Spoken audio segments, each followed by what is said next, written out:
Hello everyone, welcome back. Tonight, I want to tell you a story. A story about Thailand's dancing ghost, Phi Nang Ram. This is a story based on the real experiences of my friend, Rati. My name is Rati, an Indonesian woman who went on vacation to Thailand in 2017. My friend and I decided to take a long vacation in Thailand, not just a short trip.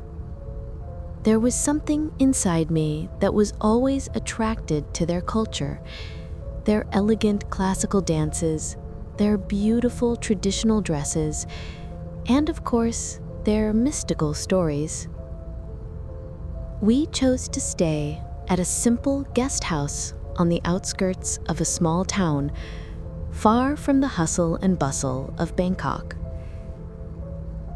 The reason we chose a guest house on the outskirts of town was because, apart from the low cost, the air around here was cold and fresh.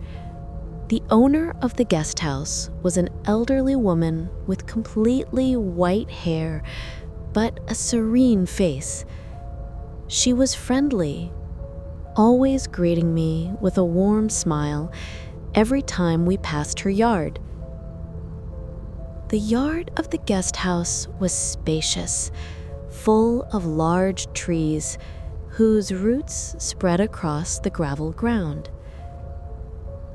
In the guest house stood an old wooden stage. From the moment I arrived, that stage had always caught my attention. The wood was brittle, the paint faded, and it looked as if it had not been used for a long time. Every evening, as night fell, I liked to sit on my balcony, watching how the setting sun made the stage look like a black silhouette behind the trees. It had a mysterious aura that was hard to describe. Our first days in Thailand were fun. We often visited traditional night markets, tasted local cuisine, and tried to interact with the locals. Although Thai was difficult for us to understand, they were friendly. We could always slip in a little English and use translation apps or body language to communicate with them. However, among all these new experiences, there was something that kept bothering me. The nights in the guest house felt very quiet. There were no sounds of passing vehicles, only the occasional chirping of crickets or barking of dogs in the distance. And every time I left my room, my eyes were always drawn to that old stage. For some reason, I felt like I was being watched from that direction. I tried to ignore it, thinking it was just my imagination, until one night, my first experience with the supernatural in a foreign country actually happened. It was around 1 a.m. that night. I had just woken up from sleep because I needed to go to the toilet. Since I'm afraid of the dark, I tried to wake up my friend to accompany me to the toilet. Unfortunately, she was in deep sleep and couldn't be woken up. The guest house was completely silent, with only the sound of the wind occasionally rustling the leaves. The dim corridor lights cast long shadows on the walls. After using the toilet, I walked slowly back to my room. But halfway there, I heard something, a faint melody, coming from outside the guest house. At first, I thought it was the sound of Javanese gamelan music, like what I often heard in my village in Indonesia.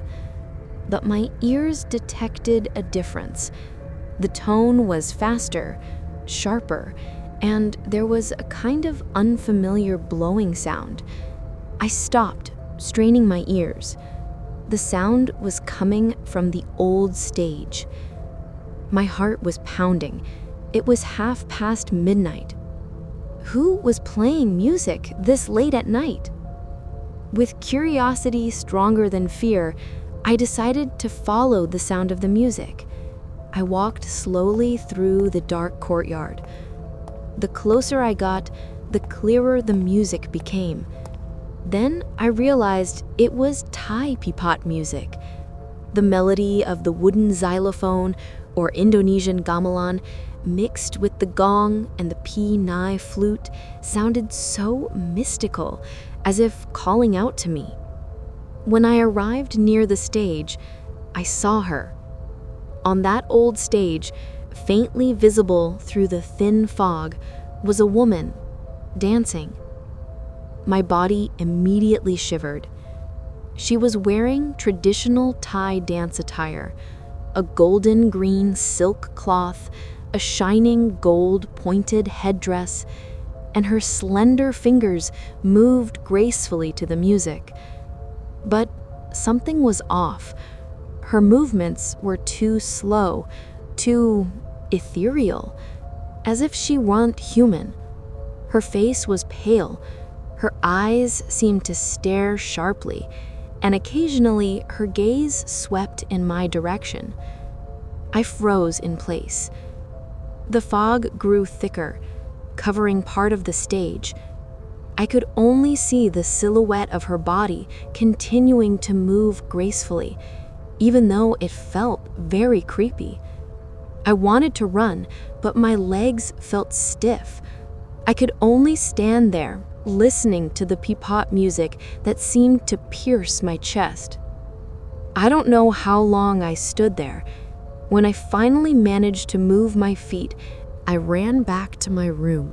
I locked the door tightly, lay down on the bed, and covered my head with the blanket. The music slowly faded away, but the image of her pale face and the dance in the fog remained stuck in my mind until I fell asleep restlessly. The next morning, I couldn't help but tell someone about it. I told my friend, but she laughed at me, thinking it was just a dream or my imagination. When I met the old woman who owned the guest house in the courtyard, I plucked up the courage to tell her. "Grandma," I said in a mixture of Indonesian and English with a few hand gestures, "last night I saw a woman dancing on the stage." The old woman stared at me for a long time. The smile on her face disappeared, replaced by a serious expression. She sighed, then spoke in broken English. "You saw her, Nang Ram." I frowned. "Nang Ram?" She nodded. "Phi Nang Ram, spirit of a dancer. Long ago, this stage was used for dance training. When I was young, my students were many. One of them was a very beautiful girl. She died, young, before a performance, because of a heart attack." I was speechless. The old woman spoke softly, her eyes fixed on the old stage. "Every night, sometimes you hear pipot. Sometimes you see her dance. If you follow too close, she might call you." I got goosebumps hearing that. The old woman then patted my shoulder. "Be careful. Don't watch too long. Better stay away." I could only nod, but her words didn't calm me down. Instead, they made my curiosity, mixed with fear, even stronger. The night before, I clearly saw something on that stage, And now there was an explanation that made me even more unable to sleep. My friend told me, "It's just a story, don't mind it. They aren't real." She started to calm me down. All day, I couldn't focus. Every time I passed the yard, my eyes unconsciously glanced at the old stage. The image of the dancing woman continued to haunt my mind. The next night, I went to bed early, but around 2 in the morning, I woke up.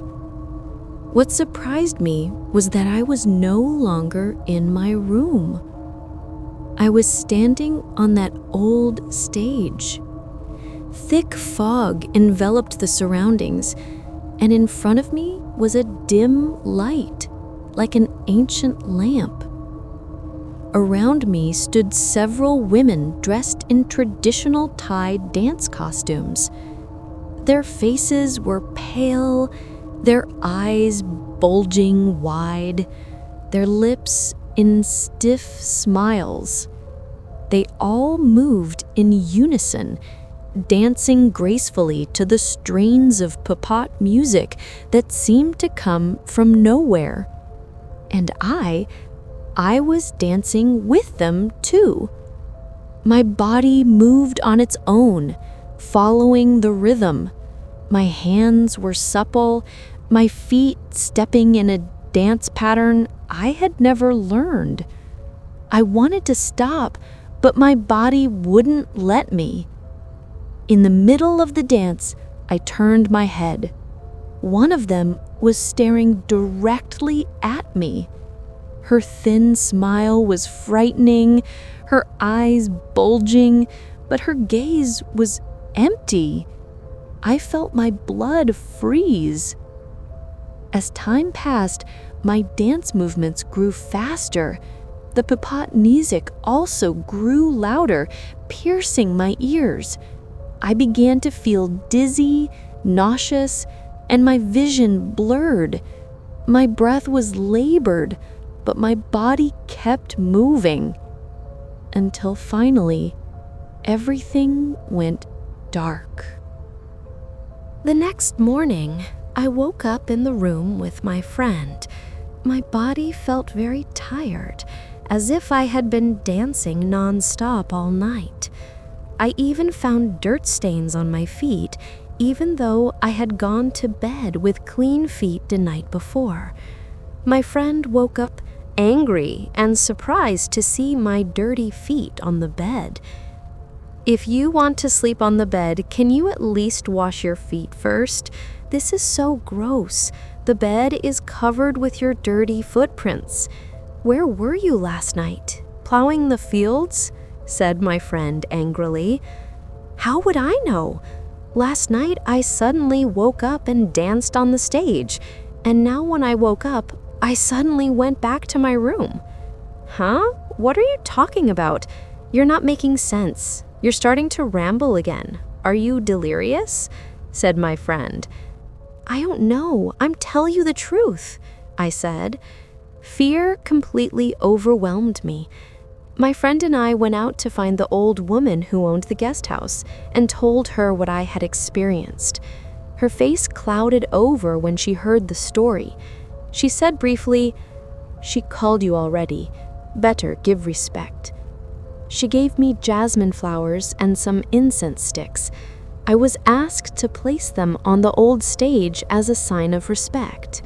With trembling hands, I did so. I lit the incense, placed the jasmine flowers, and bowed my head. A gentle breeze blew, causing the incense smoke to dance in the air. For a moment, I felt a gaze from behind the misty trees. Since that day, I have never dared to go out in the middle of the night again. The old stage still stands, silent, but to me, it holds something I will never forget. 3 days passed and our vacation was over.